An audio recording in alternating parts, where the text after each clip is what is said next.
Up next is the BMW, Apple, and Zappos of legal ethics, ideas, and information. Will Hornsby. This is destined to fail now. I got to tell you, Matt, this is effing big. Oh, sorry. All right. What I'm going to talk. Oh, wait! You started too soon. I have a disclaimer that has to be off the clock. Nothing I say should be deemed as the policies of the ABA or any of its constituent entities. All right. So, in the beginning, I'm going to talk about lawyer advertising and its regulation from 1995 until 2025, at which we are at the end point. And the first part was, in the beginning, this is what it looked like. And if you weren't there, man, this was so cool. It was unbelievable. 24/7, low cost, easy to change. People would flock to you if they could find you. So then there were these wonderful online directories that had this matrix of location and field of practice. And so if you were looking for a lawyer, you could just do that and you could find a lawyer. It was unbelievable. Anywhere you wanted, anytime you wanted. So the question then was, what are the ethics? And every lawyer asked, is it ethical for me to advertise on the internet? They asked their states that, and every state came back with the same answer. It's ethical for you to advertise on the internet so long as the way you advertise on the internet is ethical. And it told us that the rules apply. The rules are the rules, no matter what.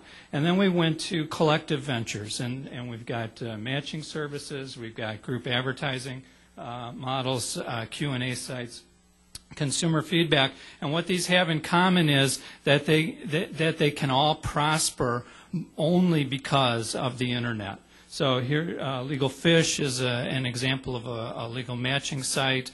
And these are collective. They are front-end loaded. They are broad spectrum, multi-state methods of connecting lawyers with folks. This is an example of a group advertising vehicle. I tried to pick some that maybe some of you haven't seen before. And then the question here is, in terms of the ethics of this, the thing is, it's complicated. And what we have is, under the rules are the rules, we have Rule 7.2. Here's Legal Guru, where they have Q&A. Question about establishing attorney-client relationship is tantamount to that. But under the concept of the rules are the rule that governed these collective uses, here we have Yelp, which gives consumer feedback. So since the rules are the rules, 7.2 says that a lawyer can't pay to participate, a lawyer can't pay to have his services recommended except for an advertisement or a nonprofit lawyer referral service. And so all of these have to be deemed advertising. And we had this spectrum before, and it was really easy before the internet. It's advertising or it's referral service. But now there's all these collective ventures in the middle.